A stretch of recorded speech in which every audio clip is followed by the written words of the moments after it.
Let me say a very pleasant good afternoon to a gentleman that I haven't seen for a long time. Attorney at law, Vere III, chairman of the True Labour Party. Good afternoon, my friend. How are you? Good afternoon, Dave. Good afternoon, Antigua and Barbuda. So good to be on your program. How is the family? The family is doing well. Okay. All is well so far. All is well. Yeah. How have you been, Vere? Well, I've been busy. I got back down in Antigua on the 10th of February. By the 12th, I was on the picket line up by the Ministry of Education. Last week, I had a few minutes at the Faithful Nationals meeting up by the old Parliament building, and we will be holding another protest action this week, Thursday. Protest action? Yes. This week? We'll be protesting this week, the Faithful Nationals. I just came from a meeting of the coordinating committee, and we have agreed to hold a picket Thursday, the 28th of February, down by Thames Heritage Quay. And so, this is regarding to global ports? In regards to global ports, in regards to the Deluxe sale, in regards to, or the Deluxe purchase, and in regards to the e-book. Deluxe, it has been sold? Have they finalized it? Or potential sale. Oh, I just want to know if it's finalized. Hopefully we can avoid Because one time I heard it was sold and then they were going to rent and then... back to sale. No one is lowered from 8 million to 6 billion. It's like the $6 million man.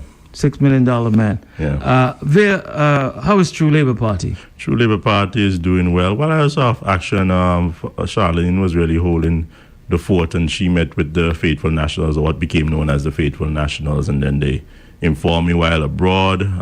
I think they actually meet this. I left the meeting to come here. Okay. Right. I think they're over there. First Vice Chair Lionel Nelwood is over there, still planning our protest action with the rest of the Faithful Nationals. So before I get into politics, I don't know if it's permitted for me to speak about something that may be still in the hands of the court, but I've heard you've got the award. You won a case?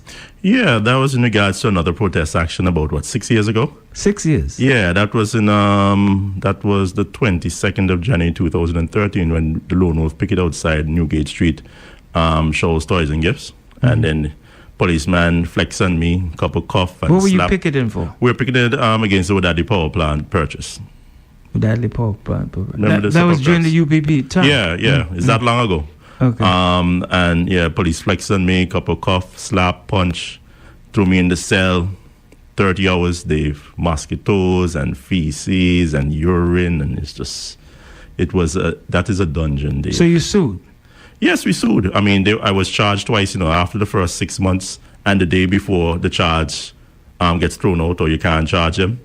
And they don't proceed with the matter after 6 months, the limitation period. And same day I got another charge when he almost fell out. That was thrown out in the magistrate's court. But at that point in time, I was just sitting back and drinking some tea and taking my time to draft my lawsuit against the state and its agents, the police officer who was involved.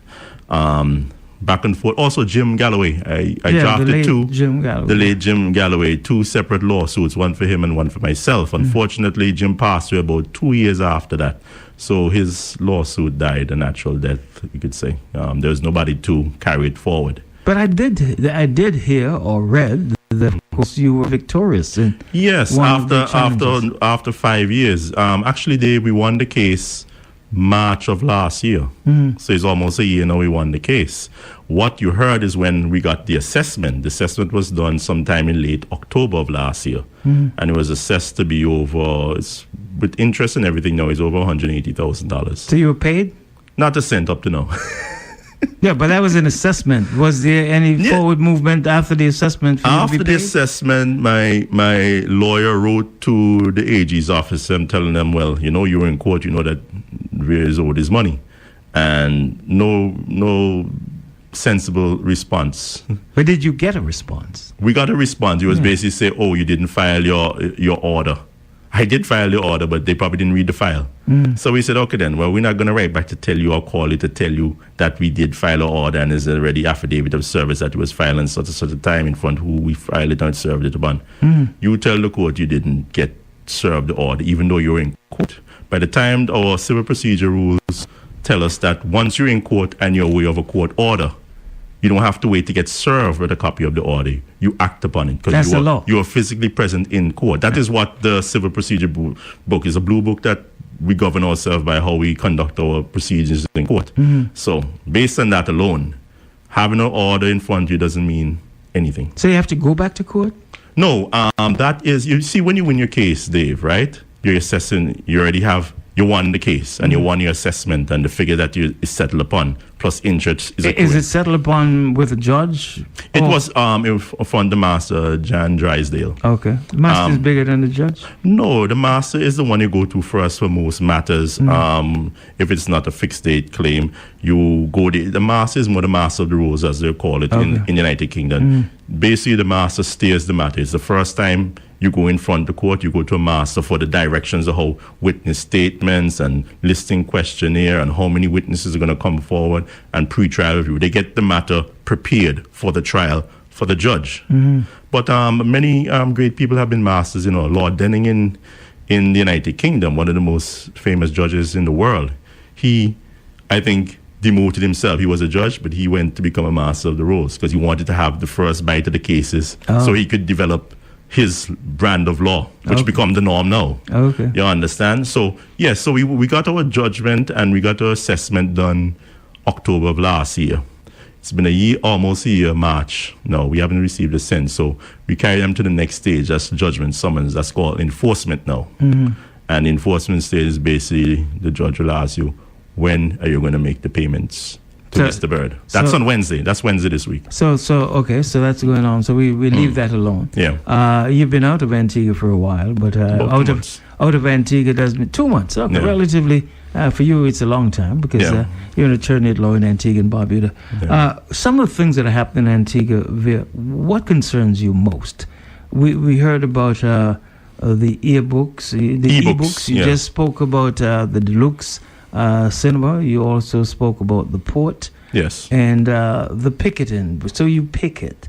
But what is it that's troubling to you, not only as a politician, but as an attorney at law? But I say, even before, scratch the attorney at law. As a father, the children, I am concerned about those e-books. What is it all about? Because what we heard, they were touting it before the 2014 election as one of the policies that they would have put forward. And this was going to give the children in Antigua and Barbuda an advantage over the other islands because it's technologically advanced and this is the future, the 21st century way of educating the youth. But, Dave, it's not only about the scandal, whatever happened with Michael Brown and this and who signed off on that, but it's the fact that a generation of these kids from first form to fifth form have been deprived of this advantage that they're supposed to get. Remember, this is supposed to be already implemented over 3 years ago now. This was one of the first plans that they got when they got into office. So you got first form, nothing happened. Second form, nothing happened. Third form, nothing happened. Nothing looks like it's going to happen. But you've paid the money. So nobody got anything. Dave, you have to realize now, I look at one of these e-books, and you have a cell phone and you buy the cell phone brand new and you're using it for a year, then it gradually starts to slow down, it starts to crash, it stops working optimally. It's designed that way for you buy another one. That is the same thing with these e-books. Yeah. So if these e-books are 3 years old, where are they going with this e-book? Even if they get the software sorted out, $300 or $80 or whatever, the hardware is already outdated. Where are you going to go implement a program with outdated technology now? So they basically, to me, this government is going to have to scrap all those e-books that they had in storage or they gave or call them back in and go and get another set now. So more money will have to be spent. I don't know. You see what happened is it's the software. They update the software so often, upgrade it and so on. The older equipment hardware cannot read that software or it gets glitches if it's not the latest model. So even that, the Ministry of Education needs to be addressed. How are you going to implement the next couple of years of children using an e-book, which is technology, which is 3 or 4, 5, 6 years old? And in today's technology, it's old. It's old. It's old. Anything over probably 2 years. I mean, it's pretty ancient right now. But within your quarters, did you get any reason why we up to this day that we don't have those things? Pardon me, what was the content of the e-book? Is there any reason why we don't have content in the e-books? The content on for the 3 years that they have it. Yes. What have they had in it? I have no idea why. I just think that they did not plan it properly. And one thing I would say is that I do remember when the Labour Party was in opposition, they used to knock the school meal program. And remember, they used to say, oh, it's only a few schools have it. It's not all the schools, all the secondary schools. But in hindsight, you have to commend them, the UPP, because that was a pilot program. So you could say that that is what they should have done with the e-books. They should have 2 or 3 schools and see the shortcomings of implementing this new technology in the school before you go buy for all the schools and nobody can use them. If they had it in 2 or 3 schools for a year, see how the technology works with the staff and the students and what they need to implement to make it better, or they can cut costs here, or they can provide better schooling or education-wise, technique-wise, with the teachers having it in hand practically. That is the way they should have gone. And that is the way they did the school meal program. They implemented it piecemeal. This whole broad, we're going to educate them, has been a failure. And when you have such a big failure of policy, who is going to stand up and say, I take the blame? And what is the punishment for failing a whole generation for 1 to 5th form of students in not getting this technology to them? You can't say, oh, we just made a mistake, or go and try again. It's millions of dollars have been wasted. That is my biggest concern as a father. And I believe it's like everybody in society has children or nephews or nieces or grandchildren or somebody that was affected by this e-book scandal or just incompetence. And it needs to be addressed. But I would like to believe, though, that when they thought about it, that they had good intentions. Well, everybody, they said the path to hell is lined with good intentions. So maybe we're going to hell with this e-book. What was that again? The path to what? The path to hell is lined with good intentions. Okay. Everybody have good intentions, no, but they are like how it ended up. The children are in hell. They put them at a disadvantage, and the taxpayers at a cost for nothing. Now you're here on the landscape in Antigua and Barbuda, and you just mentioned the port. Yes. And the deal with the global ports. Yes. I can't get into too much of the deal as often. I don't really know I haven't read the contract or what was the draft of the contract in any detail. However, I do know from where I stand, I thought the idea that we were going along is that maybe this would have been understandable and acceptable in the 50s or the 60s or even the 70s. But we are supposedly spending so much on educating the next generation that when they come home, they will be able to take up these positions and manage your own port, because we're supposedly a sovereign black country. But it seems to me that instead of us taking on more of our sovereignty and managing internally our own ports, our own airports, we're giving it to somebody else. After all that education, after we got associated statehood in 67, which is the real date I look at now. I don't think independence is as important. 81 is as important as 67. Because since 67, I think it's the 28th. It's actually almost to the day, the 27th of February, 1967. We were associated statehood. We were managing our own internal affairs. So we were governing ourselves since 67. When you look at independence just merely meant that you own external affairs. You can become part of the UN and international bodies. But it's really from 67, I look as we are in control of this island, this rock. And we are saying now, after 50 years, 52 years, that we need to bring in somebody to manage our port. It's a disgrace. What is the purpose of educating your young to come home to do what? To watch somebody else manage your port? I don't know. They said they don't have any money. Understandable. The finances are tight all over the world. But they touted this CIP program as creating $1 billion in revenue. Did I hear correctly that the people who are with the global ports yes, are looking to borrow money locally, or they're trying to get monies to develop this project? That is one of the articles I read. I don't remember if it was Observer or where it was online. I saw that in the entire article, and it stuck out to me. They say they're going to borrow from the local banks. Well, I don't think all, but when I heard that, but I thought, if someone can come in here and borrow from a local bank, why couldn't we, the local people, get it from our local banks to develop the port? To develop the port. Mm-hmm. That is what I know also. But if you're borrowing my money to take my property, that doesn't sound right. No, these are supposed to be investors in your country. Yeah, but they're supposed to be coming with their money. There's something in there that says that they are going to... Remember, this deal is still hinged on the fact that they'll have to raise the funds for this global port deal. Yeah. They don't have the money. I don't believe they do. No, but no, if you're telling me you have to give me until a period of 6 months to raise this money, what did we sign? What is it that was signed? I don't know. You're the lawyer. As I said, I haven't gotten into the full details of the contract, but I did see the article where they said they're going to seek money from the local banks. And that should be a red line to everybody. That can't be normal. You cannot tell me you're inviting somebody, an investor, to manage your port. Maybe I read or I heard wrong. Using your money to go and finance what they plan to do with your port. But I like to give them the benefit of the doubt. Maybe I read wrong or I heard wrong.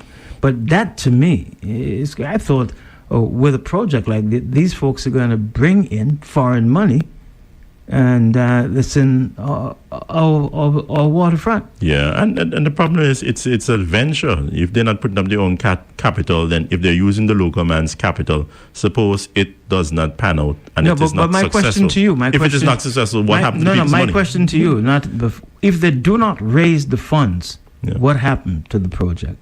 I have no idea. Because within that... whatever it is, memorandum of understanding, that they will have to be given a time frame to raise this fund. And if I'm remembering right, I think it says in the latter part of 2019. I remember something like that. But Dave, isn't these sort of contracts with the government, shouldn't they go to tender? Shouldn't they be able to barter between several interested parties to get the best deal for Antigua and Barbuda? Is it only Global Port manages ports throughout the world? Why couldn't they set up a advertisement or something like that internationally to invite people to tender for this management of our ports? Just to say they went out and negotiate one person, it makes it sound like if Global Ports is the only person or only company that does this sort of management. I believe that is wrong. They're supposed to be seeking out the best deal. You can't say you're going to negotiate with Global Ports alone and we struck a hard bargain with them because there's nobody else. You always want to bargain with a leverage. And the leverage should have been, to me, is that, well, we don't like this term. And they're willing to take out that term. The other people that it may go to tender to. The other people who will strike out that clause. When you say only negotiated with one company. But maybe it's one that we've heard of. Maybe they've done with others. Dave, all of this should be public knowledge. If it had gone to the tenders board. All of this should have been public knowledge. As you say, we don't know. It's something that is going for over 30 years and we don't know at the end of the day what will be signed or what actual injection of cash will be put into Antigua and Barbuda to develop this port. That's a problem. So I am not in support of this global port deal. I believe that wouldn't you want to read the whole thing before you come to that assessment? No.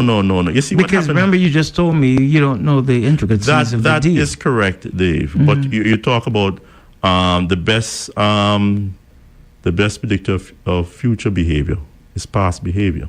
I know these guys. People change. I know what the level of incompetence. No, people change. I know the level of incompetence from the world boss down, right? So I just know in my heart. We're speaking of intelligence. They're going to bumble this deal up and they're going to come and sell it as something good. But Mr. Bird, Bird, we are dealing with intelligent, experienced politicians. And that means what?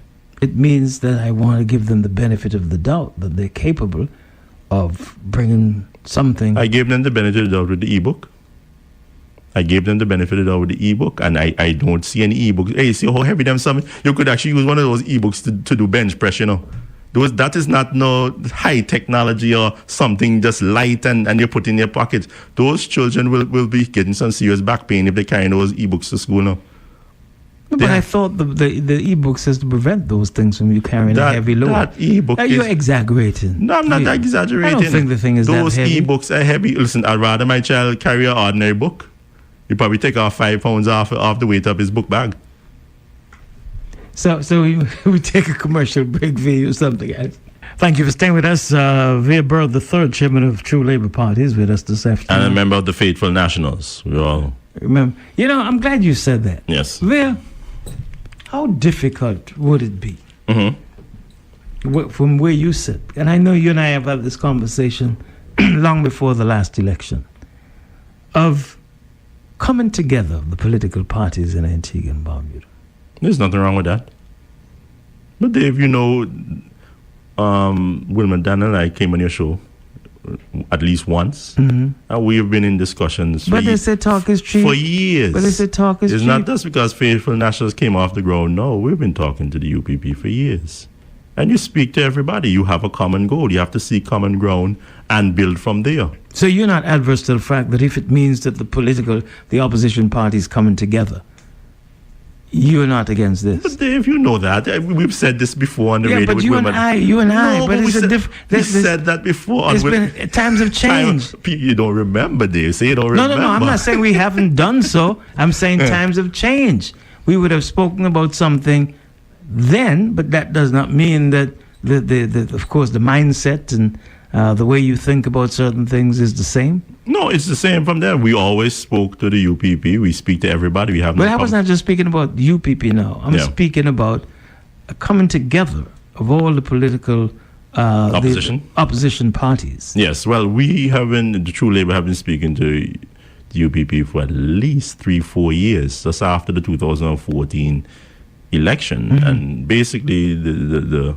feedback we got was it has to be something that is a natural bond. It's not something that you just, we want to get rid of ALP, so we're just going to join up and get rid of them, and then we get into office and we fight and have war amongst ourselves. So we look at it as like you have to go in and have to trust and understand and feel out each other, and it will become a natural bond. Because that is what the United Progressive Party did to unseat the Labour Party. Yeah, back in 2004. Yeah, but that's what we've done. It takes time. It's the glue. The concrete has to settle. It has to dry.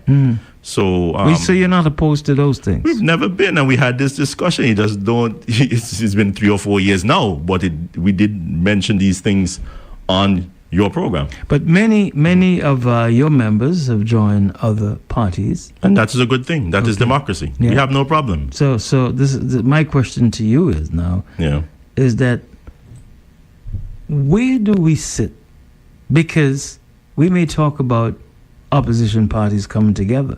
Yeah. What happened if the Antigua Labour Party wants to include some of the opposition party? True Labour? Yeah, True Labour. Well, I can guarantee you where Charlene Warner Samuel stands and Vere Cornelberg III stands. That is not going to happen. But you were members of the Labour Party. You were a member of the members of the Labour Party. Dalso and Charlene's and husband. And Dayton. Yeah. Yeah. But what happened? If they decide that? As I mentioned at the meeting last week, Thursday. I wasn't there, so tell me what happened. I did mention to them that I joined at ALP 2005. And by 2013, I was gone. And I do not intend to go back in this lifetime. True Labour is it for me. Win, lose, or draw. That's the bottom line. I believe Charlene is of the same sentiment. Now, other people may feel that they can hitch their wagon to another buggy or whatever, another horse, to get them to the goalpost. But we did not get into politics just to win. It's either we win to make a positive change in the politics of Antigua and Barbuda. The people can reject us and say they don't want positive change and they like the status quo. That is not on us. That is on them. They will suffer the consequences. So we continue going down the road where we feel comfortable.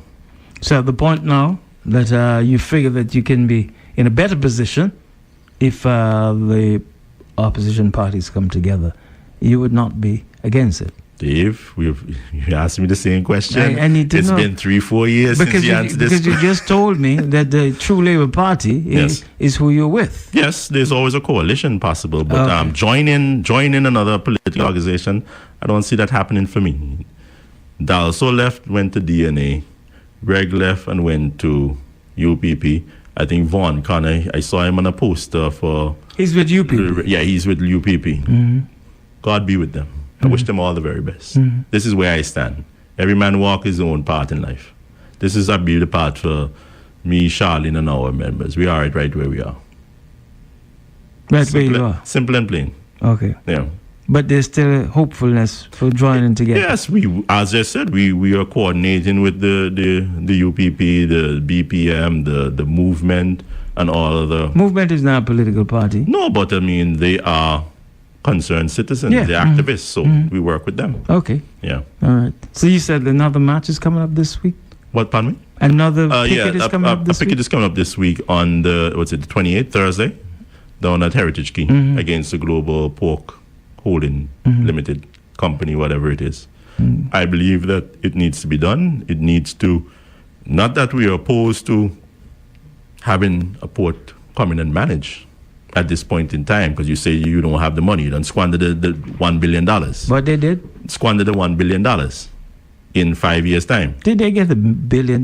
They touted it that they sold that many passports. I don't think they got $1 billion. Hey, speak to Maxers, speak to the world boss. They're the ones that kept saying it on the radio and touting how they're beating it just like King Kong. You remember when King Kong on top of the Empire State Building and he just beat off his chest? That's the movie. We raised, that's the movie. That was reality to me. It's more reality than what Maxers and world boss was saying. Right? They're beating their chest saying they raised $1 billion. Tell me what you have to show for it. Now you're saying you don't have any money to develop your own port after you spend $1 billion on what? That is the reality we're facing. You understand? But yeah, there will be a protest this Thursday, the 28th of February, 9 o'clock sharp. And we keep going till 12. 9 a.m.? 9 a.m. Till 12 noon. What are some of the other things that are troubling True Labour here in Antigua and Barbuda? We just had a budget presentation. Dave, I'm so opposed to hearing these budgets because every year you hear people who support the government say, it's the best budget that we ever had. Then you'll hear other people say, in opposition, it's the worst budget we ever had. I would just say, my experience in knowing these people are being associated with that organization, I know these people, and they're up to no good. That is the bottom line. After you said you raised $1 billion in revenues, now you're saying that you may have to go and increase the ABST? Increase ABST? Yes, that's what the Prime Minister said today or yesterday, or it was an article in the papers, that they're going to have to increase ABST. You said that you're, less taxes? Was it more jobs, more investment, less taxes, or something like that was the slogan for the 2014 election? So it's 2019, you have 5 years to have less taxes. Now you're saying you're going to put on more taxes? It's not a benefit to the poor people in Antigua and Barbuda. Going down this road here, it's more like a make-believe, right?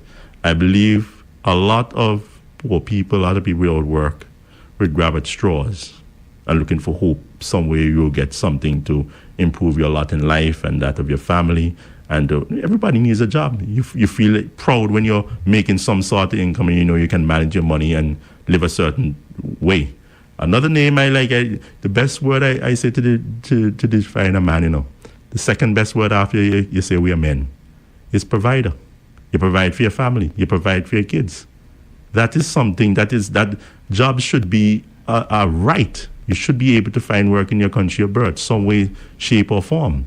People grab for songs when you hear 500 houses in 500 days. Vere, I've heard conversation where there's not enough skilled workers in Antigua and Barbuda because there's so much work that's going on. Where are these jobs?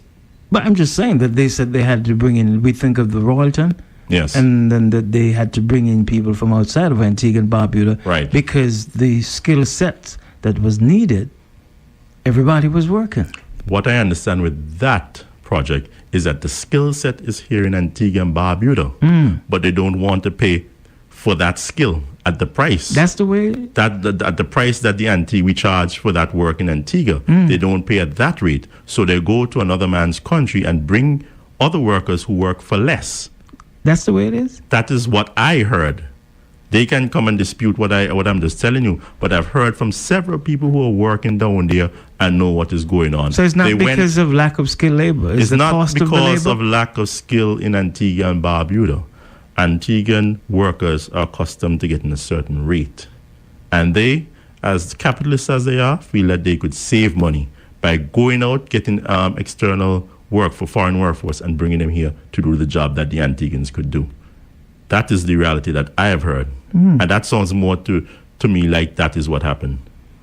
Because then I was saying, if we can't find skilled workers in Antigua and Barbuda, if everybody's working, that's a good news. Yeah. Unfortunately, Dave, as I said, the best prediction of future behavior is past behavior. Those guys are up to no good. And that is the reality that we're facing. So we need to get rid of them. Plain and simple. Time for them to go. Yeah, but they were elected for a 5-year term, you know? Yes, but I mean, that is what we're working on. By the next time we come around, they will be gone.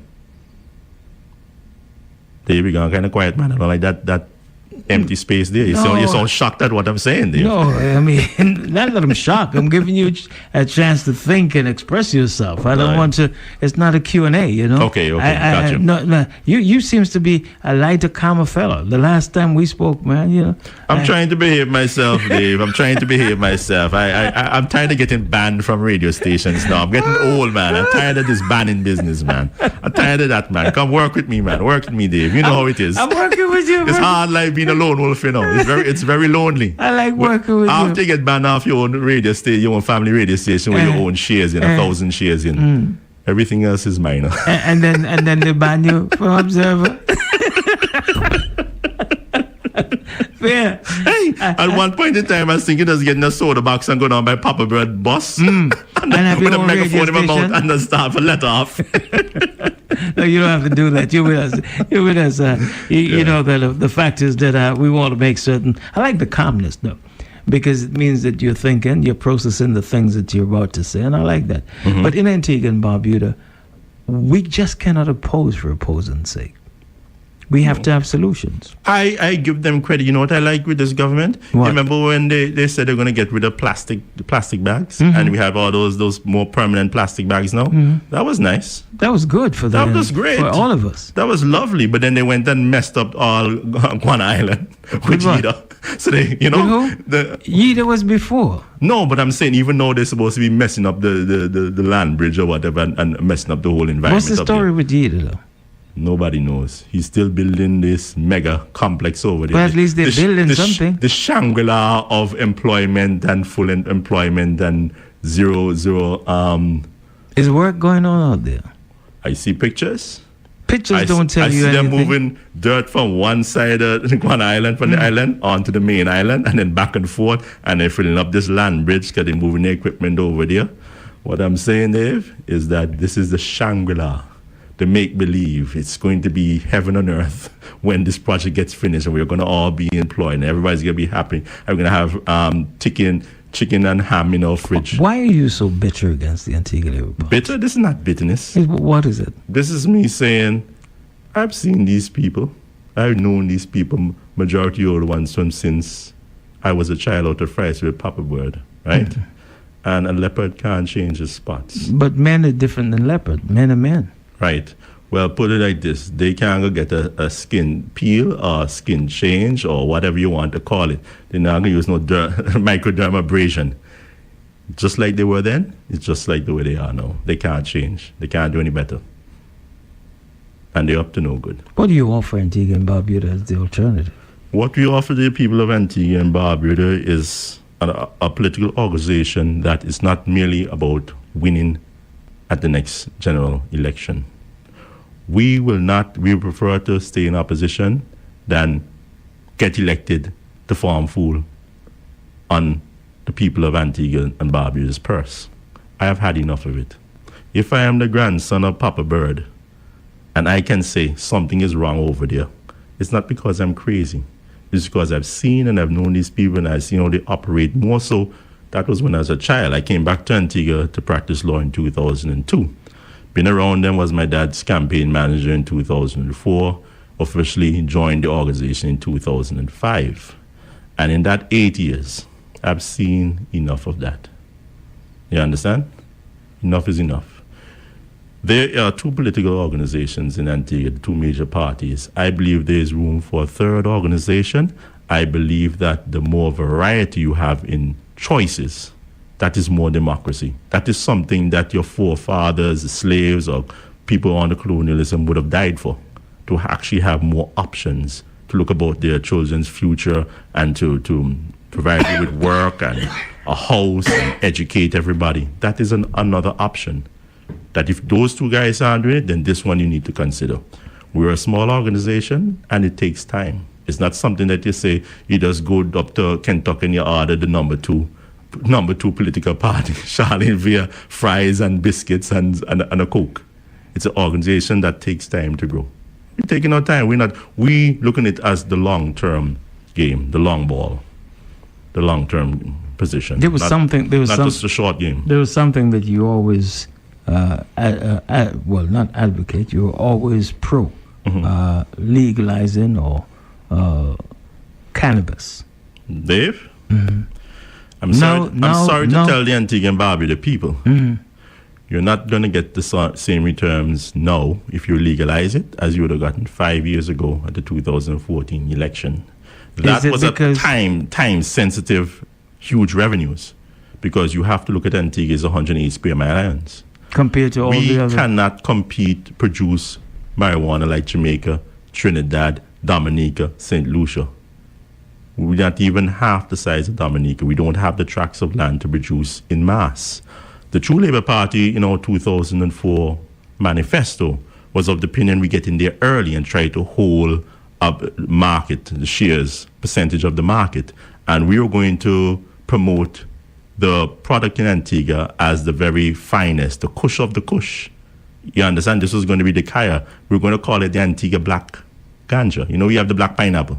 But this was supposed to be the Antigua Black Ganja. We're going to come with something. You know those Cohibo cigars when they have the case and they have the Cuban island on the top? Yeah. But we wanted to have the Antigua island and the case of the black ganja, right? And product of Antigua and Barbuda. And we're going to come up with something like, you know, when the volcanic ashes from Montserrat hit into the biometric mountains at the McNish, it mixes with the soil and creates one of the richest product. You understand? We were going to send, we had like some people willing to go to Colorado and just sit in the crowd, and they have all these ganja, marijuana festivals. And I said, this is the best ganja I've had, but you've never had Antigua Black. And now I'm going to say, Antigua Black? What's that? And you say, you've never had an Antigua Black?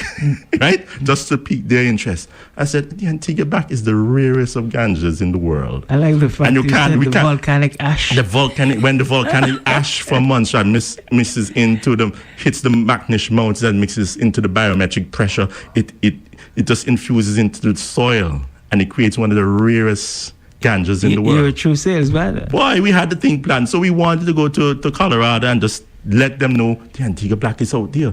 But the only way you could get the Antigua Black is not for export, because it's so rare. You have to go to Antigua to get that. It was like a trip to Mecca or to seek the Holy Grail. And that is what we were seeing. So it would also increase the tourism product. It would have increased the tourism product, but most of all, Dave, is that we're marketing Antigua's ganja product, legal ganja trade, as quality over quantity,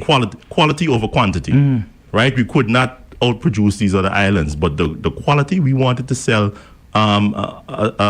one joint for like the same price as a Cohibo.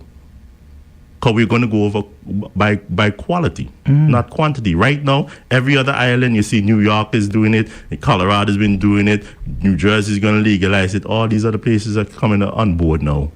We can't compete with them in productions.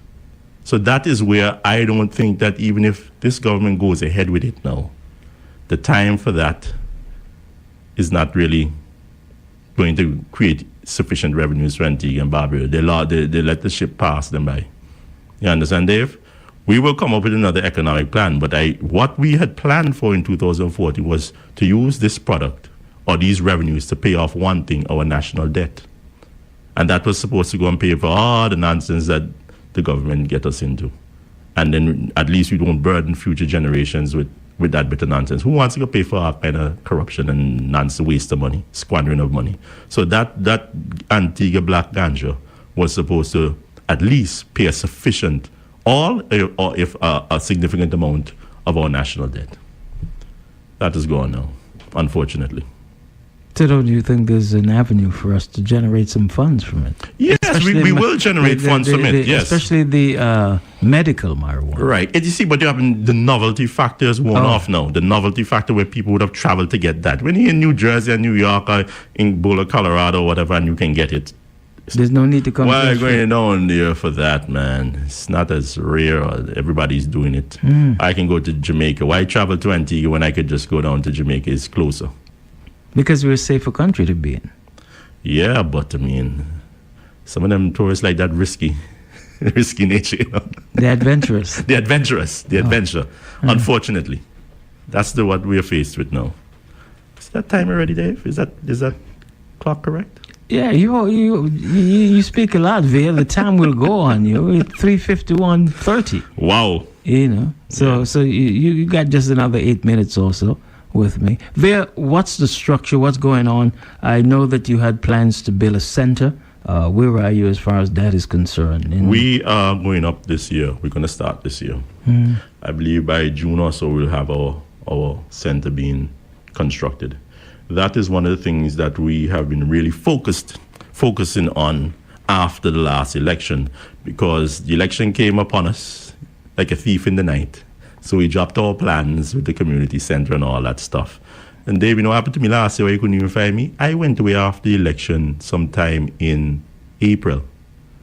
Got to New York when I was supposed to come back in May, a month after. Don't have my ticket to come back home to Antigua. Couldn't find my passport. No? Boy, it took me 4 months.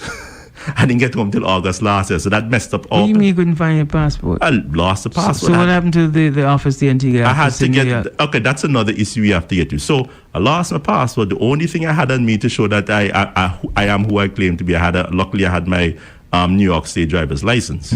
So that at least I have something to say who I am. There was an Antiguan passport? It was an Antiguan passport. I'm not an American. I've never had anybody else's passport. Born Garrett, October 27, 1971. I didn't ask you all that. I just give you my credentials. Wherever you're born does not mean that you No, could not. I don't have an American passport. I'm a 100% Antiguan. Never had anybody else's passport. That's why I'm so incensed. That's why I take this stuff on so personally. This is it for me. To my last breath. Did you get an opportunity to become a citizen of America? Yes, you had an opportunity. I've lived here since I was 11 years old, 1983. I came home in 2002. Because I really thought that you had an American passport. But most people would think I am. No, not that you're American, but that you would have an American passport. Because when I said you lose your passport, and it took you that long. So what happened to the office? I thought that office is to readily, and someone who is as known as you are in Antigua and Barbuda, why would it have taken so long? I called the New York Embassy. They have 3 lines. One is the local embassy line. Then they had the UN line for the Antiguan embassy. Then they had the tourism board. But why call them? Number. You're in New York. Why don't you go? I'm calling them first to say, hey, what do I need to bring? What should I do? First of all. That was last year, May. They haven't returned my call up to now. I was going to walk over there and find it. Hey, pick up your phone, Jack. Luckily, I had somebody that I knew that had the number for the embassy in Washington, D.C. When I called the gentleman and explained, hey, I'm in New York. I was trying to get over to the embassy in New York. He said, yeah, I've been trying to reach them. He said, yeah, we tried to reach them too. We can't get them. And the one in Florida. That sounds like a fairy tale, yeah? No, this is the reality. So luckily, I had to hook up with him. and then send all my information to him. Into Washington? Yeah, get the police report for us to say that I lost my passport, carry take the copy. So much fun you were having that you don't know where to do the That travel is why document? That's not what I asked. I asked if it's so much fun you were having in New York that you didn't know where to put your travel document. I saw it last at the airport, I can't believe. At the airport? Yes, I came through with the document. It's after when I come back, I didn't even check for the document after I got through. It's just when I come back, I'm looking for my passport, can't find it. So luckily, the gentleman, I got my passport eventually. And that is what has held up really the plans for our community center. But it's going ahead. I'm back. I have my passport in a safe place. I actually, when I go and have a shower, I have it in the bathroom. I don't take mine. Dave is right here with me now. Dave is right here in my bag now. I'm scared. I'm petrified. No, but I don't go any place in Antigua and Barbuda without my passport. Listen. I don't. It was a horrible experience. Horrible. I'm serious. I make certain. I know I could go in my bag now, and let me make certain it's in this vehicle. Just make sure. See, come here now, boy. Me want to make sure. I tell him, Vere, you got 5 minutes. Don't complain when the time finish. Listen to me now. Look, Vere. Dave. What is this, Dave? That's your passport. I don't play around with this thing anymore, boy. It's my passport. Antigua and Barbuda. Yeah. Straight up. I don't go any place at all. Listen, you feel so bad when you lose the document, man. You're just like, what could have happened to that thing? I've never lost any of these documents. I don't know why, but I always make certain that they stay close to me. You never can tell what may happen. There may be a blockade, and they say, show your passport. There might be an attack and you have to run one time. So you have your passport on you. No, I ain't running no place from Antigua and Barbuda. So, Vere, we're about to wrap up this thing. So, you're looking forward to that. Are you continuing to raise funds for the community center? Or you're going to use some of the loot that you may get next week to put into it? Not next week. This Wednesday, the 27th, we're going to court. Yeah, but if you say we go to court this Wednesday, may not get no loot before next they may not want to get it. They may not want to give it to me, period. I'm a lawyer. I know what to do. I'll get my money. But you have to realize, unfortunately, is the taxpayers of Antigua and Barbuda paying me, not the officer. The government of Antigua and Barbuda defended the police officer beating me and putting me in, falsely imprisoning me in a cell. Then he retired the year before, and they never even showed up to court. It's not that there was a trial, Dave. Nobody showed up. And but there was a court date. There was a court date in March of last year. And they never showed up. All of that, and they filed defense. How many times have you gone to court for this before? I have been to court at least about 15 times. And they turned up? Over the year. They showed up. The last time the officer was supposed to show up, he said he had the flu. Then the judge was sick a couple of times, and then nothing. And you just got your judgment because they never showed up. So what happened? They decided that since there was no trial. Dave, when you have video on what the man did. So you have when a video? you have photographs on what the man did, and the government still defended that nonsense. How are you going to come to court and say it didn't happen? That's what he said in his defense now, that it never happened. I'm saying, buddy, look at the video right here. Do you see that hand? That's your hand slapping me. So that's your hand. Slapped you, Vere? Cuffed me up in the back of the head and just punched me up in my back when he tell me turn on my pockets. Right, the police station, they have that steel door to go to the courtyard. Right.